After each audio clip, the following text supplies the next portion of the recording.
പിതാവിനും പുത്രനും പരിശുദ്ധാത്മാവിനും സ്തുതി ആദിയിലെ പോലെ എപ്പോഴും എപ്പോഴും എന്നേക്കും ആമീൻ. മാരാനാത്ത യൂട്യൂബ് ചാനലിലൂടെ ദൈവവചനം ശ്രവിക്കുന്ന എല്ലാ പ്രിയപ്പെട്ടവർക്കും ക്രിസ്തുവിന്റെ നാമത്തിൽ സ്നേഹവന്ദനം മുന്നും അറിയിക്കട്ടെ. ഒരിക്കൽ കൂടെ നമ്മളെ ദൈവകരങ്ങളിലേക്ക് നമുക്ക് സമർപ്പിക്കാം. ഇങ്ങനൊരു വലിയ അനുഗ്രഹം ദൈവം നമുക്ക് നൽകിയതിന് ദൈവത്തെ സ്തുതിക്കാം. പ്രിയമുള്ളവരെ, നമ്മൾ ഈ പെന്തക്കോസ്തിയുടെ ശേഷം വരുന്ന രണ്ടാമത്തെ ഞായറാഴ്ചയുടെ എവൻഗേലിയോനും പഴമവായനയും ലേഖനങ്ങളും എവൻഗേലിയോനൊക്കെ വായിച്ച് നമ്മൾ വരികയായിരുന്നു. കഴിഞ്ഞ ദിവസം നമ്മൾ സന്ധ്യാവായനയും പ്രഭാത വായനയും പഴയ നിയമ വായനയും നമ്മൾ ധ്യാനിച്ചു അല്പമായി. ഇന്ന് നമ്മൾ തുടർച്ചയായി ഇതിൻ്റെ ലേഖനങ്ങളും കുർബാനയുടെ എവൻഗേലിയോനും നമ്മൾ ധ്യാനിക്കുവാനായിട്ട് പ്രാർത്ഥിച്ചൊരുങ്ങുകയാണ്. നമുക്ക് നമ്മളെ തന്നെ പൂർണ്ണമായി സമർപ്പിക്കാം. നിത്യനും വാഴ്ത്തപ്പെട്ടവനുമായി ഞങ്ങൾ സ്വർഗപിതാവേ നല്ല സമയത്തിനായി നന്ദിയോടെ സ്തുതിക്കുന്നു, സ്തോത്രം ചെയ്യുന്നു, മഹത്വപ്പെടുത്തുന്നു. തിരുരക്തത്താൽ ഞങ്ങൾ കഴുകണമേ, വിശുദ്ധീകരിക്കണമേ എന്ന് പ്രാർത്ഥിക്കുന്നു. ദൈവമായ കർത്താവേ, ഈ വചനം കേൾക്കുവാനായിട്ടിരിക്കുന്ന എല്ലാ വ്യക്തികളെയും അവരുടെ കുടുംബങ്ങളെയും അവർക്കുള്ള സകലത്തെയും വാഴ്ത്തണമേ, അനുഗ്രഹിക്കണമേ. അനേക ആയിരങ്ങൾക്ക് ഇത് കേൾക്കുവാൻ അവിടുന്ന് ഇടയാക്കണമേ എന്ന് പ്രാർത്ഥിക്കുന്നു. മനുഷ്യൻ പദ്ധതികൾ വിഭാവനം ചെയ്യുന്നു, അന്തിമ തീരുമാനം കർത്താവിൻ്റെതെന്ന് ഞങ്ങൾ വിശുദ്ധ ഗ്രന്ഥത്തിൽ വായിക്കുന്നു. ദൈവമേ, അങ്ങയുടെ ഹിതം ഈ ശുശ്രൂഷയിൽ പൂർണ്ണമായി നിറവേറപ്പെടുവാൻ ഇടയാകണമേ. ഞങ്ങൾ ബലഹീനരും കുറവുള്ളവരും പാപികളുമാണ് കർത്താവേ. ഞങ്ങളുടെ ബലഹീനതയിൽ അങ്ങയുടെ ബലം ഞങ്ങൾക്ക് അവിടുന്ന് വാഗ്ദാനം ചെയ്തിരിക്കുന്നു. ഞങ്ങൾ വിശ്വസിക്കുന്നു, ഞങ്ങൾ ഏറ്റുപറയുന്നു. അവിടുത്തെ ബലം കൊണ്ട് ഞങ്ങൾ നിറയ്ക്കണമേ. ഈ കൂട്ടായ്മ ഒത്തിരി വളരുവാൻ അവിടുന്ന് ഇടയാക്കണമേ എന്ന് പ്രാർത്ഥിക്കുന്നു. യേശുവിൻ്റെ നാമത്തിൽ ചോദിക്കുന്നു. പരിശുദ്ധ അമ്മയുടെയും സകല വിശുദ്ധന്മാരുടെയും ശുദ്ധിമതികളുടെയും മധ്യസ്ഥയും കാവലും കൂട്ടും കോട്ടയും ആഗ്രഹിച്ചുകൊണ്ട് ദൈവമേ, അവിടുത്തെ തിരുമുമ്പാകെ ഞങ്ങളെ പൂർണ്ണമായി ഒരിക്കൽ കൂടെ സമർപ്പിച്ചുകൊണ്ട് പ്രാർത്ഥിക്കുന്നു. പ്രാർത്ഥന കേട്ടതിനായി സ്തോത്രം, അനുഗ്രഹിച്ച കൃപയ്ക്കായി സ്തോത്രം. യേശുവിൻ്റെ പരിശുദ്ധ നാമത്തിൽ തന്നെ ആമീൻ. ഹല്ലേലൂയ. പ്രിയമുള്ളവരെ, പെന്തക്കോസ്തിക്ക് ശേഷം വരുന്ന രണ്ടാമത്തെ ഞായറാഴ്ചയുടെ ലേഖനങ്ങളിലൂടെ നമ്മൾ കടന്നു പോവുകയാണ്. അപ്പോസ്തല പ്രവൃത്തി 4-ാം അധ്യായം 24 മുതൽ 28 വരെ വാക്യങ്ങളാണ് അവിടെ നമ്മൾ വായിക്കുന്നത്. ശിഷ്യന്മാർ ധൈര്യത്തിന് വേണ്ടി പ്രാർത്ഥിക്കുന്ന ഭാഗമാണ്. യേശുവിൻ്റെ നാമത്തിൽ രോഗശാന്തിയും അത്ഭുതങ്ങളും നടക്കുവാൻ വേണ്ടി അവർ പ്രാർത്ഥിക്കുകയാണ്. ധൈര്യപൂർവ്വം അവർ ദൈവത്തിൻ്റെ ശക്തിയാൽ സുവിശേഷം പ്രസംഗിക്കുവാൻ അവർ പ്രാർത്ഥിക്കുകയാണ്. ഇങ്ങനൊരു പ്രാർത്ഥന അവിടെ രൂപപ്പെടുന്നതിൻ്റെ കാരണം തന്നെ പ്രിയമുള്ളവരെ, നമുക്ക് നേരത്തെ നമ്മൾ ധ്യാനിച്ചിട്ടുള്ളതാണ്. അപ്പോസ്തല പ്രവർത്തനം 3-ാം അധ്യായത്തിൽ ഒരു മുടന്തനെ, ജന്മനാ മുടന്തനായ ഒരു മനുഷ്യനെ, ഭിക്ഷക്കാരനെ അവർ സുഖപ്പെടുത്തി. പത്രോസും യോഹന്നാനും 9-ാം മണിക്കൂറിലെ പ്രാർത്ഥനയ്ക്ക് പോകുമ്പോൾ അവനെ സുഖപ്പെടുത്തി. ആ വാർത്ത, അവൻ സൗഖ്യമുള്ളവനായി അവൻ എഴുന്നേറ്റ് അവൻ്റെ കണങ്കാലും നെരിയാണ് കുറച്ച് അവൻ ദൈവത്തെ സ്തുതിച്ചു ദേവാലയത്തിൽ കയറി. ആ വാർത്ത കേട്ടപ്പോൾ എന്താ പറയുന്നത്, ശിഷ്യന്മാരെ എല്ലാം പരീശന്മാർ ഭയപ്പെടുത്തി. നിങ്ങളോട് ഈ നാമം മിണ്ടിപ്പോകരുതെന്ന് പറഞ്ഞിട്ടുള്ളതല്ലേ എന്നെല്ലാം പറഞ്ഞ് അവരെ പേടിപ്പിച്ചു. അവരാകെ ഭയപ്പെട്ടു പോയി. കാര്യം അവർ യേശുവിനേക്കാൾ ദൈവത്തെക്കാൾ അധികമായി നിങ്ങളെ അനുസരിക്കുന്നത് ന്യായമാണോ എന്ന് നിങ്ങളുടെ പുസ്തകം പരിശോധിക്കാനൊക്കെ പറഞ്ഞുവെങ്കിലും അവർക്ക് എന്താ പറയുന്നത്, ശുശ്രൂഷ ഇനി മുന്നോട്ട് കൊണ്ടുപോകണമെങ്കിൽ ഒത്തിരി പ്രാർത്ഥന വേണമെന്നുള്ള ആഗ്രഹത്തിലാണ് അവർ പ്രാർത്ഥിക്കുന്നത്. അതാണ് ധൈര്യത്തിനാണ് അവർ പ്രാർത്ഥിക്കുന്നത്. എന്താണ്, ഇസ്രായേൽ ജനം എന്തിന് ബഹളമുണ്ടാക്കുന്നു എന്നൊരു ചോദ്യമാണ് അവരാദ്യം ചോദിക്കുന്നത്. ജാതികൾ കലഹിച്ചതും സ്വജനങ്ങൾ വ്യർത്ഥമായവ ചിന്തിച്ചതും എന്തിന്? ജാതികൾ കലഹിക്കുന്നു, സ്വന്തപ്പെട്ട ജനങ്ങൾ വ്യർത്ഥമായ കാര്യങ്ങൾ ചിന്തിക്കുന്നു. ഭൂമിയിലെ രാജാക്കന്മാരും അധികാരികളും എഴുന്നേറ്റ് കർത്താവിനും നിൻ്റെ മിശിഹായ്ക്കും എതിരായി ഒരുപോലെ ആലോചന നടത്തിയെന്നും തൻ്റെ ദാസനായ ദാവീദിൻ്റെ വായാൽ പരിശുദ്ധാത്മാമുഖാന്തരം സംസാരിച്ചവനും നീയാകുന്നു. യേശുവിനെ അവർ ധൈര്യപൂർവ്വം പ്രസംഗിക്കുകയാണ്, ദൈവത്തോട് പ്രാർത്ഥിക്കുകയാണ്. അതുകൊണ്ട് കർത്താവേ, അവിടുന്ന് ഇതെല്ലാം സംഭവിക്കണമെന്ന് നിൻ്റെ കൈയും തിരുഹിതവും മുൻകൂട്ടി നിശ്ചയിച്ചിട്ടുള്ള സകലവും പ്രവർത്തിക്കുവാനായി നീ അഭിഷേകം ചെയ്ത യേശുവായ നിൻ്റെ പരിശുദ്ധ പുത്രനെതിരായി സത്യമായിട്ടും അവർ ഈ പട്ടണത്തിൽ ഒന്നിച്ചുകൂടിയാണ്. ഇവരോട് സുവിശേഷം അറിയിക്കരുത് എന്ന് പറഞ്ഞ് ബഹളമാക്കുക. അതുകൊണ്ട് പ്രിയമുള്ളവരെ, ശിഷ്യന്മാർ ധൈര്യത്തിന് വേണ്ടി പ്രാർത്ഥിച്ചതുപോലെ നമ്മളുടെ സുവിശേഷ വേലകളെല്ലാം ശക്തമായി മുന്നോട്ട് പോകുവാൻ ദൈവാത്മാവിനാൽ നയിക്കപ്പെടുവാൻ നമ്മൾ പ്രാർത്ഥിക്കുന്നു. എത്ര ശത്രുക്കൾ നമുക്കെതിരെ വന്നാലും യേശു നമ്മുടെ കൂടെയുള്ളതിനാൽ ഒന്നും ഭയപ്പെടേണ്ട. പത്രോസിനെ കഴിഞ്ഞ ദിവസം പ്രാർത്ഥനയുടെ ധ്യാന ശുശ്രൂഷയിൽ ഞാൻ പറഞ്ഞതാണ്. പത്രോസിനോട് കർത്താവ് പറഞ്ഞു, സാത്താൻ നിന്നെ ഗോതമ്പ് പാറ്റുന്ന പോലെ പാറ്റാൻ ഉദ്യമിച്ചു, ഞാൻ കർത്താവിനോട് പ്രാർത്ഥിച്ചു എന്ന് പറഞ്ഞ ആ ഭാഗം നമ്മൾ ധ്യാനിച്ചതാണ്. എൻ്റെ പ്രിയമുള്ളവരെ, കർത്താവ് കൂടെയുണ്ടെങ്കിൽ ഒന്നും ഭാരപ്പെടേണ്ടതില്ല എന്ന് നമ്മളെ ഓർപ്പിക്കുകയാണ്. വീണ്ടും എഫേസ്യ ലേഖനമാണ് രണ്ടാമത്തെ വായന. പ്രജാതികളോട്, ക്രിസ്ത്യാനികളായ പ്രജാതികളോട് പൗലോസ്ലീഹ സംസാരിക്കുന്ന ഭാഗമാണത്. രക്ഷിക്കപ്പെട്ടവരോട് യേശുക്രിസ്തുവിനെ വീണ്ടും വീണ്ടും അവർക്ക് ഉറപ്പിച്ചു കൊടുക്കുകയാണ്.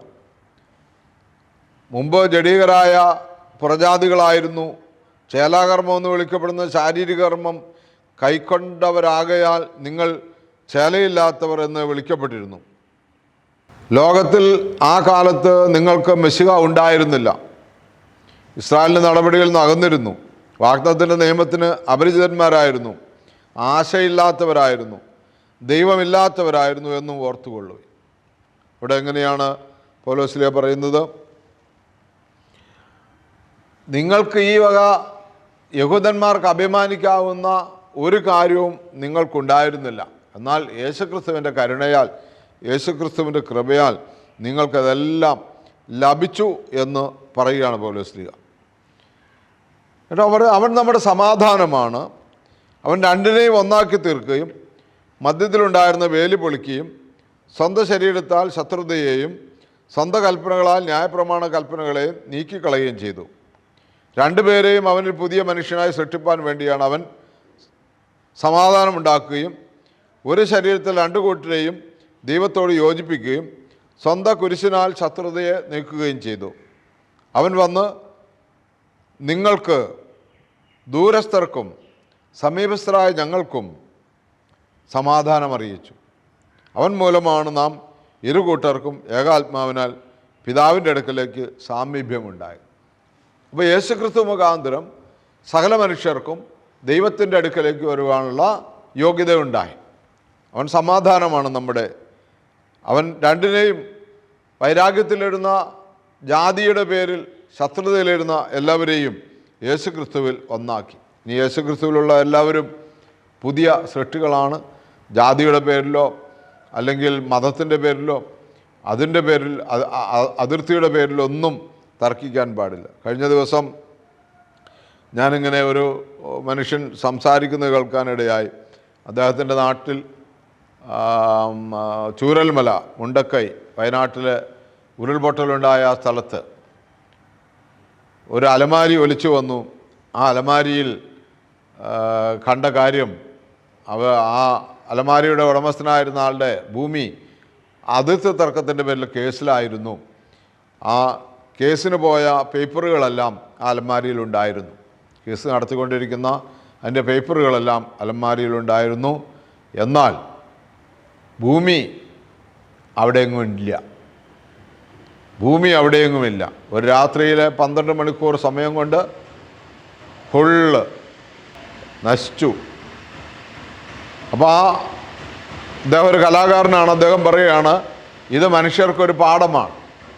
ലോകമെങ്ങുള്ളവർക്കൊരു അതിർത്തി തർക്കങ്ങൾക്കും സമ്പത്തിനു വേണ്ടിയൊക്കെ പരക്കം പായിക്കുന്നവർക്കുള്ള ഒരു വലിയ പാഠമാണ് എന്ന് പറയുകയാണ്. ഇവിടെ പൗലോസ്ലീഹായും പറയുന്നത് അതാണ്. ഇനി തർക്കത്തിൻ്റെ കാര്യങ്ങളില്ല, ഇനി ജാതി പറയേണ്ട ആവശ്യമില്ല, എല്ലാവരും ക്രിസ്തു യേശുവിൽ ഒന്നായി തീർന്നിരിക്കുന്നു. ഹല്ലേലൂയ. എൻ്റെ പ്രിയമുള്ളവരെ, നമുക്ക് സുവിശേഷത്തിലേക്ക് കടക്കാം. വിശുദ്ധ മത്തായിയുടെ സുവിശേഷം 10-ാം അധ്യായം 34 മുതൽ വാക്യങ്ങളാണ് സുവിശേഷം എവൻഗേലിയോൻ കുർബാനയ്ക്കായിട്ട് നമ്മൾ വായിക്കുന്നത്. അത് ഇപ്പോൾ പൗലോസ്ലീഹ പറഞ്ഞതിൻ്റെ നേരെ എതിരെയാണ് പറയുന്നത്. പൗലോസ്ലീഹ പറയുന്നു, അവൻ നമ്മുടെ സമാധാനമാണ്, അവൻ ഇരുകൂട്ടരെയും ഒന്നാക്കി എന്ന് പൗലോസ്ലീഹ പറയുമ്പോൾ, ഇവിടെ യേശു പറയുന്ന സുവിശേഷ ഭാഗത്ത് പറയുന്നത്, ഞാൻ സമാധാനമല്ല കൊണ്ടുവന്നിരിക്കുന്നത്, വാളാണ് കൊണ്ടുവന്നിരിക്കുന്നതെന്ന് പറയുന്നു. ഞാൻ വന്നിരിക്കുന്ന ഭൂമിയിൽ സമാധാനം വരുത്തുവാനാണെന്ന് നിങ്ങൾ വിചാരിക്കേണ്ട. ഞാൻ വാളിനെ അല്ലാതെ സമാധാനത്തെ നടത്തുവാനല്ല വന്നത് എന്ന് പറയുന്നു. അപ്പോൾ അത് നമ്മൾ തിരിച്ചറിഞ്ഞ് ധ്യാനിക്കണം. യേശു സമാധാന പ്രഭു എന്നാണ് അറിയപ്പെടുന്നത്. എൻ്റെ സമാധാനം ഞാൻ നിങ്ങൾക്ക് തരുന്നു എന്ന് യേശു പറയുന്നു. സമാധാനം ഉണ്ടാക്കുന്നവർ ഭാഗ്യവാന്മാർ, ദൈവപുത്രന്മാർ എന്ന് വിളിക്കപ്പെടും. ഇതെല്ലാം പറയുമ്പോൾ തീർച്ചയായിട്ടും നമുക്കെല്ലാവർക്കും ദൈവത്തിൽ നിന്ന് യേശുക്രിസ്തു വഴി കൃപയും സമാധാനവും ധാരാളമായിട്ട് ലഭിക്കുന്നു. അപ്പോൾ ഇവിടെ യേശു ഞാൻ സമാധാനമല്ല കൊണ്ടുവന്നിരിക്കുന്നതെന്ന് പറയുന്നതിൻ്റെ അർത്ഥം നമ്മൾ മനസ്സിലാക്കണം. എന്താണ് അതിൻ്റെ അർത്ഥം? ഇതൊരു വിപ്ലവമല്ല, വാളെന്ന് പറയുന്ന ഒരു വിപ്ലവമല്ല, മറിച്ച് സത്യവചനം ദൈവരാജ്യത്തിൻ്റെ ശുശ്രൂഷ നിർവഹിക്കുമ്പോൾ, ദൈവരാജ്യത്തിൻ്റെ വചനപ്രഘോഷം നടത്തുമ്പോൾ അവിടെ അത് ചെയ്യുന്നവർക്കുണ്ടാകുന്ന പീഡനങ്ങളെയാണ് ഈ വാളെന്ന് പറയുന്നത്, പ്രതിസന്ധികളെയാണ് വാളെന്ന് പറയുന്നത്. അപ്പോൾ വാളെന്ന് പറയുന്നത് ഒരു ആയുധമല്ല, മറിച്ച് വചനം പ്രഘോഷിക്കുമ്പോഴുണ്ടാകുന്ന സത്യവചനം, നിർമ്മല സുവിശേഷം, യേശുക്രിസ്തുവിനെ ലോകത്തിന് പരിചയപ്പെടുത്തി കൊടുക്കുമ്പോഴുണ്ടാകുന്ന പീഡനങ്ങൾ, അതിനെയാണ് വാളെന്ന് പറയുന്നത്. ആ വാളിൽ സമാധാനം കണ്ടെത്തുന്നവർക്കാണ് ദൈവമക്കൾ എന്ന് വിളിക്കപ്പെടുന്നത്. ഇപ്പോൾ യഹൂദന്മാരുടെ ഇടയിൽ തന്നെ അനേകർ ഓരോ കുടുംബങ്ങളിൽ തന്നെ യേശുക്രിസ്തുവിൽ വിശ്വസിച്ചവരുണ്ട്, യേശുക്രിസ്തുവിനെ തിരസ്കരിച്ചവരുണ്ട്. അപ്പോൾ യഹൂദന്മാരുടെ ഇടയിൽ യേശുക്രിസ്തുവിനെ തിരസ്കരിക്കുക എന്ന് പറഞ്ഞാൽ വെറുതെ ഒരു തിരസ്കരണമല്ല, യേശുവിനെ വിളിക്കുന്നവരെ കൊന്നുകളയുക എന്നുള്ള ഒരു നടപടി കൂടി അതിനകത്തുണ്ട്. ഈ കാലഘട്ടത്തിലുണ്ട് ധാരാളം. സാധു സുന്ദർ സിംഗിനെയൊക്കെ അദ്ദേഹത്തിൻ്റെയൊക്കെ ജീവിതത്തിലൊക്കെ അദ്ദേഹത്തെ യേശുക്രിസ്തുവിൽ വിശ്വസിച്ചതുകൊണ്ട് തള്ളിപ്പറഞ്ഞു മാതാപിതാക്കന്മാർ. ഇനി ക്രിസ്ത്യാനികളുടെ ഇടയിൽ തന്നെ വിശുദ്ധ ഫ്രാൻസിസ് അസീസിയൊക്കെ യേശുക്രിസ്തുവിൻ്റെ വചനം അനുസരിച്ചതുകൊണ്ട് അദ്ദേഹത്തിൻ്റെ അപ്പനൊക്കെ അദ്ദേഹത്തിന് ഭ്രാന്താണെന്ന് പറഞ്ഞ്, സഹോദരനും കൂടി ഭ്രാന്താണെന്നെല്ലാം പറഞ്ഞ്, ദൂർത്ത പൈസയെല്ലാം ഭിക്ഷക്കാർക്ക് കൊടുക്കുക എന്നെല്ലാം പറഞ്ഞിട്ട് അദ്ദേഹത്തെ ഒരുപാട് വേദനിപ്പിച്ചിട്ടുണ്ട്, ദുഃഖിപ്പിച്ചിട്ടുണ്ട്. അങ്ങനെ വിശുദ്ധന്മാർക്കും സാധാരണ ക്രിസ്തീയ ജീവിതം നയിക്കുന്ന എല്ലാവർക്കും, ഇതുപോലുള്ള വചനമനുസരിക്കണമെന്ന് ആഗ്രഹിക്കുന്ന എല്ലാവർക്കും ധാരാളം പീഡനമുണ്ടായിട്ടുണ്ട്. ഈ പീഡനങ്ങളെ ആണ് വാളെന്ന് പറയുന്നത്. അത് കാരണം നമ്മൾ തെറ്റിദ്ധരിച്ചു പോകരുത്. നമ്മൾ കർത്താവിന് വേണ്ടി ഇറങ്ങിയിട്ട് എന്തേ സങ്കടമുണ്ടായി എന്ന് ചോദിക്കാനിടയാകാതിരിക്കാൻ വേണ്ടി യേശു പറഞ്ഞു വച്ചിരിക്കുന്നത്. യേശു സമാധാനമാണ് യഥാർത്ഥത്തിൽ കൊണ്ടുവന്നതും, യേശു സമാധാന പ്രഭുവാണ്. പക്ഷേ ഇവിടെ വാളെന്ന് പറയുന്നത് ഈ പ്രതിസന്ധിയെയാണ് വാളെന്ന് പറയുന്നത്. അതുകൊണ്ട് യേശു കൊണ്ടുവന്നിരിക്കുന്നത് സമാധാനമല്ല. അതുകൊണ്ട് തന്നെ യേശു പറയുകയാണ്, ഇങ്ങനെ വാളുള്ളത് കൊണ്ട്, ഈ പീഡനമുള്ളത് കൊണ്ട് ഒരാൾ തൻ്റെ പിതാവിനേക്കാളും മാതാവിനേക്കാളും യേശുവിനെ സ്വീകരിക്കുന്നില്ലെങ്കിൽ യേശുവിൻ്റെ ശിഷ്യനായിരിക്കാൻ പറ്റില്ല എന്ന് പറയുകയാണ്. കാരണം എന്താ? പിതാവിനോടും തൻ്റെ പുത്രനോടും, പുത്രിയെ തൻ്റെ മാതാവിനോടും, അമ്മായിയമ്മ മരുമകളോടും, മരുമകൾ അമ്മായിയമ്മയോടൊക്കെ ഇങ്ങനെ ഭിന്നിച്ചിരിക്കും. എന്ന് പറഞ്ഞാൽ സുവിശേഷം വിശ്വസിക്കുന്നവരും സുവിശേഷം വിശ്വസിക്കാത്തവരും, സുവിശേഷം അനുസരിക്കുന്നവരും സുവിശേഷം അനുസരിക്കാത്തവരും. അത് യഹൂദന്മാരുടെ ഇടയിൽ ആ കാലത്ത് തന്നെ, 1-ാം നൂറ്റാണ്ടിൽ തന്നെ അത് ഉണ്ടായിരുന്നു എന്നുള്ളത് യാഥാർത്ഥ്യമാണ്. അപ്പോൾ സത്യം പറഞ്ഞാൽ യേശുവിൻ്റെ തീരുമാനങ്ങൾ മനുഷ്യബുദ്ധിയിൽ വന്നാൽ അത് വേദനാജനകമാണ്. അപ്പോൾ യേശു വേദനാജനകമായ തീരുമാനങ്ങൾ എടുക്കാനാണ് ലോകത്തേക്ക് വന്നത്, നമ്മളോട് എടുക്കാൻ പറഞ്ഞു. അതുകൊണ്ട് ഭിന്നതയുണ്ടാകുന്നു ബൈബിൾ പറയുമ്പോൾ സത്യവും അസത്യവും തമ്മിൽ ഭിന്നതയുണ്ടാകും, നീതിയും അനീതിയും തമ്മിൽ ഭിന്നതയുണ്ടാകും, കാരുണ്യവും ക്രൂരതയും തമ്മിൽ ഭിന്നതയുണ്ടാകും, വിശ്വാസവും അവിശ്വാസവും തമ്മിൽ ഭിന്നതയുണ്ടാകും, സ്നേഹവും വിദ്വേഷവും തമ്മിൽ ഭിന്നതയുണ്ടാകും. യേശു ഏകരക്ഷകനാണെന്നും യേശു ദൈവപുത്രനാണെന്നും പറയുന്നവരുടെ കൂട്ടത്തിൽ അത്രയും പറയേണ്ട, അല്ലെങ്കിൽ അങ്ങനെ പോകേണ്ട ആവശ്യമില്ല. എന്ന് പറയുന്ന ഭിന്നതകളും ഉണ്ടാകും. അപ്പോൾ എല്ലാ വിധത്തിലും ഭിന്നതകൾ പ്രിയമുള്ളവരെയും ഇവിടെ ധാരാളമായിട്ടുണ്ട് എന്നുള്ള യാഥാർത്ഥ്യം നമ്മൾ മനസ്സിലാക്കണം. അപ്പോൾ പിതാവിനെയും മാതാവിനെയും യേശുവിനെ പ്രതി ഉപേക്ഷിക്കാത്തവർക്ക് ശിഷ്യനായിരിക്കാൻ സാധ്യമല്ല. പുത്രനെയോ പുത്രിയെയോ സ്നേഹിക്കുന്നവർക്കും ശിഷ്യനായിരിക്കാൻ സാധ്യമല്ല. അപ്പോൾ എന്ന് പറഞ്ഞാൽ യേശു ക്രിസ്തുവിനെ ജീവിതത്തിൻ്റെ സ്വന്തം രക്ഷകനെന്ന നാഥനുമായി സ്വീകരിച്ച് അതിൻ്റെ താഴെയാണ് സ്വന്തം ബന്ധങ്ങളെ നിർത്താൻ പാടുള്ളൂ. യേശുക്രിസ്തുവാണ് നമ്മുടെ എല്ലാറ്റിൻ്റെയും അടിസ്ഥാനം. അതുകൊണ്ട് യേശുക്രിസ്തുവിനെ കഴിഞ്ഞിട്ട് ബാക്കി എന്ത് കാര്യവുമുള്ളൂ എന്ന് നമ്മൾ മനസ്സിലാക്കിയിരിക്കണം. എന്ന് പറഞ്ഞാൽ യേശുക്രിസ്തുവിനെയും അവൻ്റെ വചനത്തെയും ധിക്കരിച്ചുകൊണ്ട് നമ്മൾ മറ്റുള്ളവരെ കൂടുതൽ സ്നേഹിക്കുന്നത് നമ്മുടെ ജീവിതത്തിന് അത് ഗുണമല്ല. കാരണം തൻ്റെ ജീവനെ കരുതുന്നവൻ ആരോ അവൻ അതിനെ നശിപ്പിക്കും. ആരാണോ തൻ്റെ ജീവനെ കൂടുതൽ കരുതുന്നത് അവൻ അതിനെ നശിപ്പിക്കും. ആരാണോ തൻ്റെ ഈ നിത്യജീവനെ കരുതുന്നത് അവൻ ഈ ജീവനെ നശിപ്പിക്കും. അപ്പോൾ നിത്യജീവനെ കരുതാൻ വേണ്ടി ഈ ജീവിതത്തെക്കുറിച്ച് ചിന്തിക്കരുത്. ഈ ജീവിതത്തിൽ നമുക്ക് അസമാധാനങ്ങൾ വരുമ്പോൾ, വാള് വരുമ്പോൾ നമ്മൾ പലപ്പോഴും ചിന്തിക്കുന്നത് ഈ ജീവിതത്തിൽ എങ്ങനെ മുമ്പോട്ട് പോകാമെന്നാണ്. അപ്പോൾ നിത്യജീവനെക്കുറിച്ച് നമ്മൾ മറന്നു പോകും. അപ്പോൾ ഇതൊരു വൈരാഗ്യത്തിൻ്റെയോ വെറുപ്പിൻ്റെയോ വിദ്വേഷത്തിൻ്റെയോ വചനങ്ങളല്ല, മറിച്ച് ദൈവസ്നേഹത്തിൻ്റെ വചനങ്ങളാണ്. ദൈവത്തെ കൂടുതൽ പൂർണ്ണമായി സ്നേഹിക്കുമ്പോൾ നമ്മൾ ദൈവത്തിൻ്റെ മനുഷ്യരെയും പ്രകൃതിയെയും നമ്മുടെ മാതാപിതാക്കളെ സഹോദരൻ എല്ലാവരെയും നമ്മൾ ഒരുപോലെ സ്നേഹിക്കുമെന്നുള്ളതിൻ്റെ ഒരു വെളിപ്പെടുത്തലാണ് ഈ വചനം. ഹല്ലേലൂയ. മാത്രമല്ല ഇങ്ങനെയുള്ള സഹനങ്ങൾ എടുത്തുകൊണ്ട് യേശുവിൻ്റെ കൂടെ വരണമെന്നാണ് പറയുന്നത്. എന്താ പറയുന്നത്? ആരെങ്കിലും എന്നെ അന്വേഷിക്കാൻ ആഗ്രഹിക്കുന്നുവെങ്കിൽ തൻ്റെ കുരിശെടുത്തുകൊണ്ട് എൻ്റെ പിന്നാലെ വരണം. തൻ്റെ കുരിശെടുത്തുകൊണ്ട് എൻ്റെ പിന്നാലെ വരണമെന്ന് യേശു പറയുകയാണ്.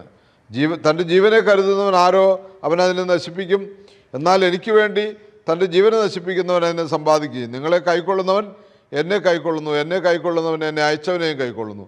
ഒരു ദീർഘദർശി എന്ന നിലയിൽ കൈക്കൊള്ളുന്നവന് പുണ്യവാൻ്റെ പ്രതിഫലവും ലഭിക്കുന്നു. ആരെങ്കിലും ശിക്ഷണ ചെറിയിൽ ഒരുത്തനൊരു പാത്രം പച്ചവെള്ളം കുടിപ്പാൻ കൊടുത്താൽ അതിൻ്റെ ഫലം പോലും അവന് നഷ്ടമാകുകയില്ല. ഞാൻ സത്യമായി നിങ്ങളോട് പറയുന്നു, തൻ്റെ 12 ശിഷ്യന്മാരോട് കൽപ്പിച്ചു കഴിഞ്ഞ ശേഷം യേശുവമ്പുരാൻ അവിടെ നിന്ന് നഗരങ്ങളിൽ പഠിപ്പിക്കാനും പ്രസംഗിപ്പാനുമായിട്ട് പോയി. അപ്പോൾ പ്രിയമുള്ളവരെ, ക്ലേശങ്ങളും ദുരിതങ്ങളും പീഡനങ്ങളും ഒക്കെ നമുക്ക് ധാരാളമായിട്ട് ഉണ്ടാകും എന്ന തിരിച്ചറിവിലേക്ക് നമ്മൾ പ്രവേശിക്കണം. 2 കൊരിന്ത്യർ 6:4 മുതൽ 12 വരെ വാക്യങ്ങൾ നമ്മൾ വായിക്കണം. പൗലോസ്ലീഹയുടെ സഹനങ്ങളെക്കുറിച്ചാണ് അവിടെ പറയുന്നത്. എന്തെല്ലാം സഹനങ്ങളിലൂടെയാണ് പൗലോസ് കടന്നുപോയതെന്ന് അവിടെ വ്യക്തമാക്കുന്നുണ്ട്. ഇതെല്ലാം ക്രിസ്തുവിനെ പ്രതി സന്തോഷത്തോടെ സ്വീകരിച്ചു എന്നാണ് പറയുന്നത്. പൗലോസ് ക്രൂശ് സഹിച്ചു, ക്ലേശം സഹിച്ചു, വിഷമങ്ങൾ സഹിച്ചു, പട്ടിണി സഹിച്ചു, ആപത്ത്, നഗ്നത, വാള് എന്ന് വേണ്ട എല്ലാം ഇങ്ങനെ സഹിച്ച് കർത്താവിന് വേണ്ടി വേല ചെയ്തു എന്നാണ്. അപ്പോൾ നമ്മുടെ ജീവിതത്തിലും കർത്താവിന് വേണ്ടി നമ്മൾ വേല ചെയ്യാൻ വിളിക്കപ്പെട്ടവരായതുകൊണ്ട് കർത്താവിനോട് കൂടെ നമുക്ക് പ്രതിഫലമുള്ളതുകൊണ്ട് നാം നമ്മുടെ ജീവിതത്തെ കൃത്യമായി ദൈവസന്നിധിയിൽ ഏൽപ്പിച്ചു കൊടുക്കണം. അപ്പോൾ പ്രിയമുള്ളവരെ, ഒരിക്കൽ കൂടെ നിങ്ങളോട് പറയട്ടെ, കഴിഞ്ഞ ദിവസമായിട്ട് നമ്മൾ കേട്ടത് ദൈവസന്നിധിയിൽ നമുക്ക് ക്രിസ്തുവിനോട് ചേർന്നിരിക്കുവാനുള്ള ഒരു വിളിയുണ്ട്. അത് ക്രിസ്തുവിനോട് ചേർന്നിരുന്ന് പ്രവർത്തിക്കാനുള്ള വിളിയാണ്. ആ പ്രവർത്തനത്തിൻ്റെ പൂർത്തീകരണം യേശുവിലൂടെയാണെന്നും അതുപോലെ പഴയ നിയമത്തിൽ നമ്മൾ വിശുദ്ധരായിരിക്കണം എന്നുള്ള ചിന്തകളൊക്കെ വന്നു. ദാനിയേലിൻ്റെ ദൈവമാണ് വലിയ ദൈവം, എല്ലാ ദേവന്മാരെക്കാളും വലിയവൻ ദാനിയേലിൻ്റെ ദൈവമാണെന്ന് ദര്യാവേശ് രാജാവ് പറഞ്ഞ കാര്യം ഒക്കെ നമ്മൾ ഓർത്തു. ഒപ്പം തന്നെ നമ്മൾ സമാധാനം യേശുവിൽ നിന്ന് എഫേസ്യ ലേഖനം വായിച്ചപ്പോൾ കിട്ടി. ശിഷ്യന്മാർ അതുപോലെ അപ്പോസ്തല പ്രവർത്തനം വായിച്ചപ്പോൾ ധൈര്യത്തിനായി പ്രാർത്ഥിച്ചു. ശിഷ്യന്മാർക്ക് അങ്ങനെ ധൈര്യം കിട്ടി. അവർ ആരെയും ഭയപ്പെടാതെ മരണം വരെയും യേശുവിനെ പ്രഘോഷിക്കുവാനുള്ള ധൈര്യം കാണിച്ചു. അങ്ങനെ പ്രഘോഷിച്ചു. അതുകൊണ്ട് തന്നെ ഇന്നും നമ്മൾ നിലനിൽക്കുന്നു എന്നുള്ള സത്യം. ഇന്നും അത്തരം പീഡനങ്ങൾ ഉണ്ടാകുമ്പോൾ ഈ അപ്പോസ്തലന്മാർ നമുക്ക് വഴികാട്ടികളാണെന്നുള്ള തിരിച്ചറിവോടുകൂടി നമുക്ക് മുന്നോട്ട് പോകണം. യേശു ക്രിസ്തുവിൻ്റെ കൃപ നമ്മളിൽ ധാരാളമായിട്ടുണ്ട്. അവസാനം യേശു പറഞ്ഞു വെച്ചു, എന്ന് പറഞ്ഞു വെച്ചു. ആരെങ്കിലും എന്നെ അനുഗമിക്കുന്നുണ്ടെങ്കിൽ എൻ്റെ കുരിശെടുത്ത് കൊണ്ടുവരണം. ഞാൻ വാളാണ് കൊണ്ടുവന്നത്, സമാധാനമല്ല. സമാധാനമെന്ന് നിങ്ങൾ ആരെങ്കിലും വിചാരിക്കുന്നെങ്കിൽ ഒരിക്കലുമല്ല, വാളാണ് കൊണ്ടുവന്നിരിക്കുന്നത്. എന്ന് പറഞ്ഞാൽ ക്രിസ്തുവിനെ പ്രതി ഒരുപാട് പീഡനങ്ങൾ, ഒരുപാട് സങ്കടങ്ങൾ അനുഭവിച്ച് ജഡത്തെ ശ്രദ്ധിക്കാതെ ജഡത്തെ ഇല്ലായ്മ ചെയ്യുമ്പോൾ ആത്മാവ് ശക്തമാവുകയും വിശുദ്ധിയോടുകൂടി ദൈവത്തോടുകൂടെ വസിക്കുവാൻ കഴിയുകയും ചെയ്യുമെന്ന ഒരു സന്ദേശമാണ് ക്രിസ്തു നമുക്ക് നൽകിയത്. ഹല്ലേലൂയ. ഒരിക്കൽ കൂടെ നമുക്ക് നമ്മളെ തന്നെ പൂർണ്ണമായി സമർപ്പിക്കാം. ഇത്ര നല്ലൊരു സ്നേഹിതൻ, ഉത്തമനായ ഒരു രാജാവ് നമുക്ക് കൂട്ടാളിയായിട്ടുള്ളതുകൊണ്ട് എന്തിന് ഭാരങ്ങൾ, എന്തിന് വ്യാകുലം. കർത്താവിൻ്റെ കുഞ്ഞുങ്ങൾ പാട്ട് പാടുമെന്ന പാട്ടുകാരനോട് ചേർന്ന് നമുക്ക് പ്രാർത്ഥിക്കാം. നിത്യവും ഞങ്ങളെ അതിവാത്സല്യത്തോടെ ചേർത്ത് നടത്തുന്ന, ഞങ്ങളുടെ ജീവിതത്തിൽ ധാരാളം കുറവുകളുണ്ടായിരിക്കുമ്പോൾ തന്നെ ഞങ്ങളെ വിളിച്ച് വേർതിരിച്ച് ദൈവരാജ്യത്തിന് വേണ്ടി ചേർത്ത് നിർത്തിയിരിക്കുന്ന എല്ലാവരെയും കർത്താവെ അങ്ങയുടെ കരങ്ങളിലേക്ക് സമർപ്പിക്കുകയാണ്. അങ്ങയുടെ വലിയ സ്നേഹം ഞങ്ങൾ അനുഭവിക്കുകയാണ് ഈ നാളുകളിൽ. കർത്താവെ, പെന്തക്കോസ്തിക്ക് ശേഷം പരിശുദ്ധാത്മാവിൻ്റെ നിറവിന് ശേഷം വന്ന ഓരോ ഞായറാഴ്ചകൾ, ഇത് രണ്ടാമത്തെ ഞായറാഴ്ചയാണ്. ആത്മനിറവിന് വേണ്ടിയാണല്ലോ ഈ ഞായറാഴ്ചകളെ പിതാക്കന്മാർ ക്രമീകരിച്ചിരിക്കുന്നത്. പെന്തക്കോസ്തുകളിൽ ലഭിച്ച പരിശുദ്ധാത്മാവിനെ ഞങ്ങൾ വീണ്ടും വീണ്ടും ഉജ്ജ്വലിപ്പിക്കുവാൻ ഓരോ ഞായറാഴ്ചയും പെന്തക്കോസ്തിക്ക് ശേഷം വരുന്ന ഞായർ എന്ന് പറഞ്ഞ് പേരിട്ട് ധ്യാനിക്കുവാൻ, തിരുവചനത്തിൽ നിന്ന് ധ്യാനിക്കുവാൻ, ആത്മനിറവിലായിരിക്കുവാൻ ഞങ്ങൾക്ക് സാധിക്കണമേ. ഞങ്ങളെ പൂർണ്ണമായി തിരുമുമ്പാകെ സമർപ്പിക്കുകയാണ്. ഈ ജീവനെ ഭയപ്പെടാതെ നിത്യജീവനെ സ്നേഹിക്കുവാൻ ഞങ്ങൾക്ക് കൃപ നൽകണമേ എന്ന് പ്രാർത്ഥിക്കുന്നു. നിൻ്റെ സുവിശേഷ വേലയ്ക്ക് ഞങ്ങൾ ഇറങ്ങുമ്പോൾ ഞങ്ങൾക്ക് വന്നുകൂടുന്ന എല്ലാ ആപത്തുകളും അനർത്ഥങ്ങളും അതിൽ നിന്നെല്ലാം ഞങ്ങൾ പൂർണ്ണമായി കാത്തു സംരക്ഷിക്കുന്ന കഴിയുന്ന ദൈവമാണല്ലോ കർത്താവേ. ഇനി ആപത്തുകളോ അനർത്ഥങ്ങളോ ഉണ്ടായാലും ദാനിയേലിനെ പോലെ ഒരു അന്യദൈവ ആരാധനയിലേക്ക് പോകാൻ ഇടയാകാതെ കാത്തുകൊള്ളണമെന്ന് പ്രാർത്ഥിക്കുന്നു. ദാനിയേൽ ദൈവസന്നിധിയിൽ ഉറച്ച തീരുമാനത്തിൽ നിന്ന് ജീവൻ പോലും നശിച്ചു പോകുമെന്ന് മനസ്സിലായിട്ടും ആ സത്യദൈവത്തിൻ്റെ ആരാധനയും സത്യദൈവത്തോടുള്ള സ്നേഹവും ബഹുമാനവും അല്പം പോലും വില കുറഞ്ഞ് കാണാതെ വലിയ വിലയിലുള്ളതായി കണ്ട് രാജാവിനെ പോലും വലിയ മാനസാന്തരത്തിലേക്ക് നയിക്കുന്ന രീതിയിലുള്ള ക്രമീകരണങ്ങൾ തൻ്റെ ജീവിതത്തിലൂടെ ആത്മാവ് നടത്തിയ ആ അനുഭവം ഞങ്ങളുടെ ജീവിതത്തിലുണ്ടാകുവാൻ ഞങ്ങളെ തന്നെ പൂർണ്ണമായി സമർപ്പിക്കുന്നു. സകല വിശുദ്ധന്മാരെ, ശുദ്ധിമതികളെ, സ്ത്രീഹന്മാരെ, അപ്പോസ്തലന്മാരെ എല്ലാവരും ഞങ്ങൾക്ക് വേണ്ടി പ്രാർത്ഥിക്കണമെന്ന് ഓർപ്പിച്ചുകൊണ്ട് ദൈവ തിരുനാമം മഹത്വത്തിനായി ഞങ്ങളെ തന്നെ സമർപ്പിക്കുന്നു. നിത്യപിതാവും പുത്രനും പരിശുദ്ധാത്മാവുമായ സർവേശ്വരായ എന്നേക്കും ആമേൻ. ഹല്ലേലൂയ.